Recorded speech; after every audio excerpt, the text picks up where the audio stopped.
কাটিয়ে উঠছে চট্টগ্রামে বিএনপির রাজনীতি। দলীয় কাউন্সিলকে সামনে রেখে তৃণমূল পর্যায়ের নেতাকর্মীরা আবারও সক্রিয় হয়ে উঠছেন। তবে দলকে মুক্তিযুদ্ধের চেতনায় ফেরাতে জামাতের বলয় থেকে বের করে আনার দাবি জানিয়েছেন তৃণমূল নেতারা। চট্টগ্রাম থেকে হাসান ফেরদৌসের রিপোর্ট, ক্যামেরায় ছিলেন বিপ্লব মজুমদার। গেল কয়েক বছর সরকার বিরোধী আন্দোলনের নামে বিএনপি জামাতের নেতৃত্বে চট্টগ্রামে চলে ব্যাপক সহিংস কর্মকাণ্ড। এর বিরুদ্ধে প্রশাসনের কঠোর অবস্থান নিলে দলীয় কর্মকাণ্ড থেকে নিজেদের গুটিয়ে নেন বিএনপির নেতাকর্মীরা। স্থবিরতা আসে দলীয় কর্মকাণ্ডে। তবে দলীয় কাউন্সিলকে ঘিরে এখন তৎপর হয়ে উঠেছে দলীয় নেতাকর্মীরা।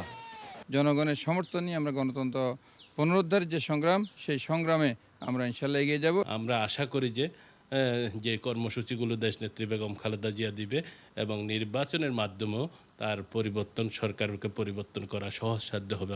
দলকে নতুন করে সাজাতে এবার জামাতের বলয় ছেড়ে আসার দাবি তুলেছেন তৃণমূলের নেতাকর্মীরা। কাউন্সিলের পূর্বে বিএনপি থেকে জামাতকে তাদের অবস্থানে সরে যাওয়ার জন্য একটা ঘোষণা দেওয়া উচিত। জামাতের বিষয় নিয়ে আমাদের চিন্তা করার কোনো সুযোগ নেই। বিএনপি শহীদের আদর্শকে নিয়ে এগিয়ে যাবে।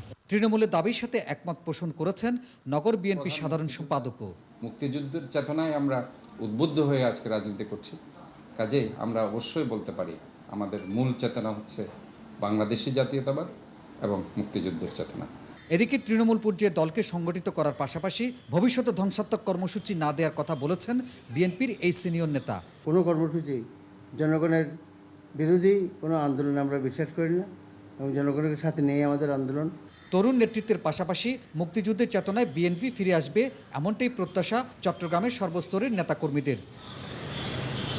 হাসান ফেরদৌস, 21 টেলিভিশন, চট্টগ্রাম।